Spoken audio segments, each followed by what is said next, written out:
Okay, now we got done thinking. We get to start working. We design what type of port, and then we get to the drawings. We can change and rotate valve centers so that they line to aid in visualization. We can rotate the port to aid in droplet path. All right, I'm kind of a dumb guy. I like to look at everything. So when I'm making drawings, especially if I'm doing something in this case, I turn it so the valve centers are in line, because I used to do a lot of Chevy stuff. And it gives me an idea of how, the distance from valve center where it crosses the plane of the bore is to the bore.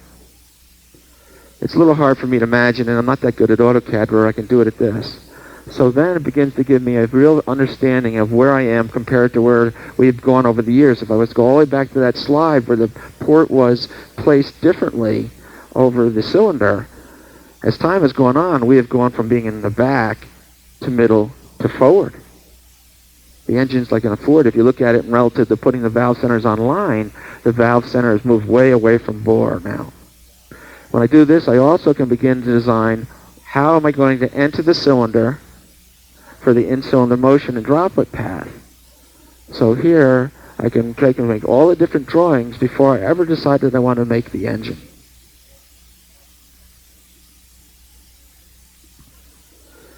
System-wide engineering. Directional ports like a long distance to bore, but not a straight attack. All right. If I could, I would actually thought about rotating the slide and putting these in line. But this is how the engine sets, the head sits in the bore. But if you look at the flow path coming in here and you figure these in line, this in-cylinder motion comes down and goes around the cylinder, but there's quite a distance between the center line of that valve guide and the bore. And if we look at it, that becomes important for our directional port and our flow path. Because in this engine, we have a very, very short stroke. This engine was created to make 800 horsepower. At that time, I wanted to design an engine. At the time, I was only making 700 out of 300 and some change cubic inches. I wanted to design the engine to make 800 horsepower. So we set off to do that at the time. And that's what we felt we needed to do. We needed a directional port so we could get the best flow path. There was no impedance on the droplet. We could get the in-cylinder motion for high burn rates.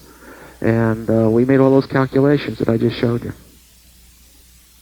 If we had a straight tack to the bore, if we had left the port in the original line, a lot of times you have people asking me about the wetting, the wall wetting. Well, that's what happens. The droplets collide with the wall. They begin to coagulate. They clean the carbon off the piston, and you get a lot of wall wetting. The next thing is, manifold is a part of the system. Optimum roof and floor angles are provided by the right manifold. So the next thing we begin to do in our drawings is figuring out, from past experiences and RPM range, the manifold that we choose to use. So we had developed a manifold design that we liked, and all I do is stick figure it into AutoCAD so that I can figure out the floor and the roof angles.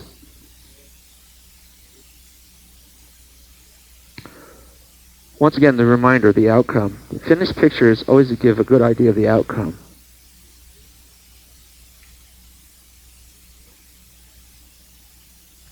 Don't compromise on perfection. Draw the port based on all previous criteria and modify the head to fit the port. Don't modify the port to fit the head.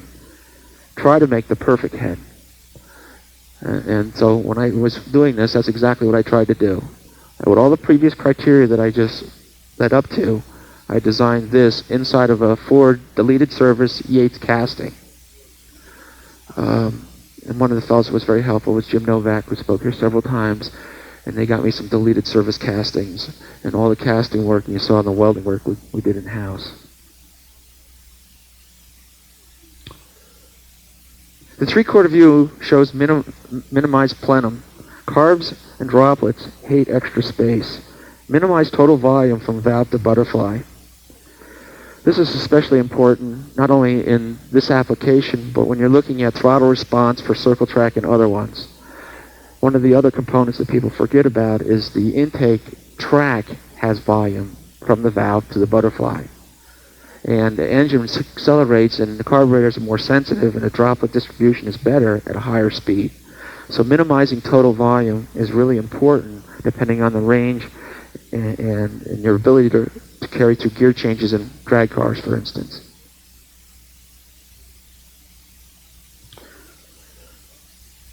Droplet path starts at the plenum.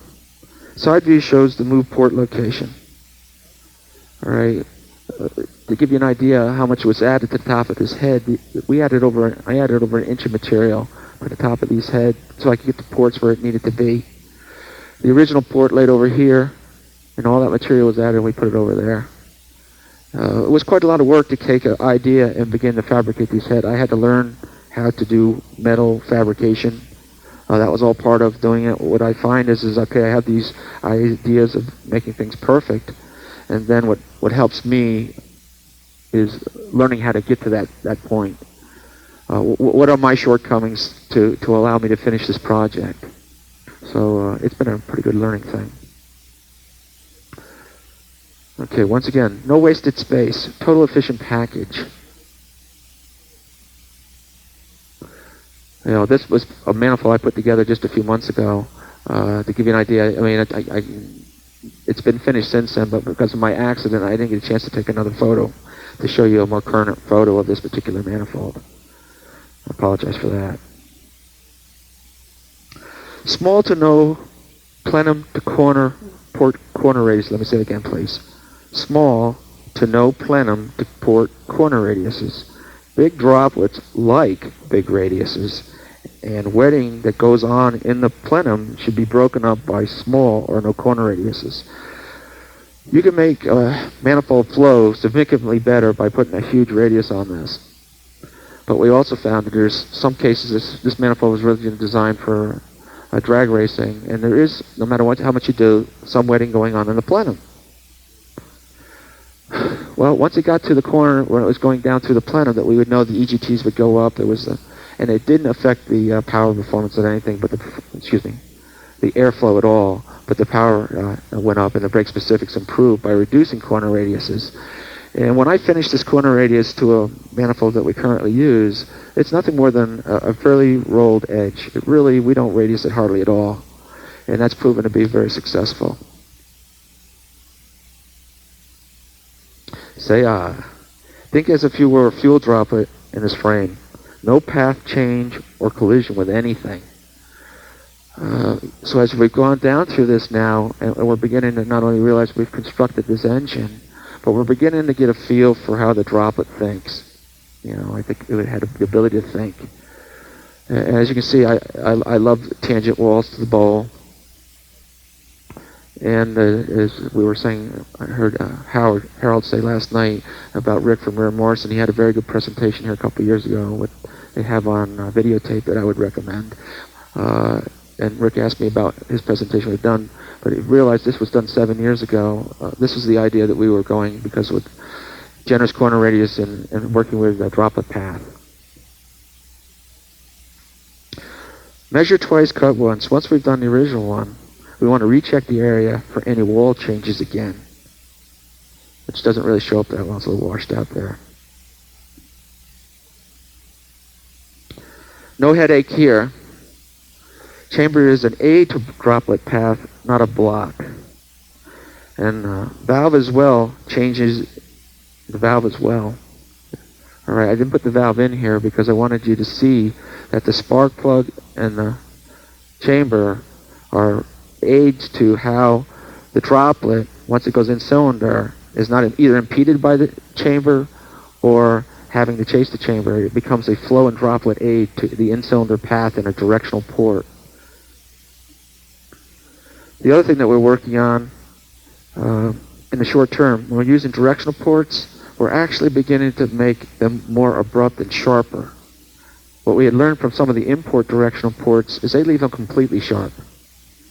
And a lot of times when we're using the valve as a directional aid, this is not now where it's in the flow path directly, but it becomes part of what supports the flow for the in-cylinder action, is you want the flow to break away from the short term rather than try to follow it, so that you can keep the charge together.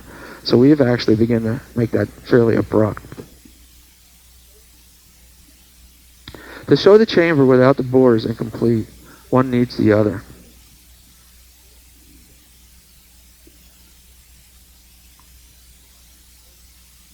The drawing realized the total package aids in visualization of flow path.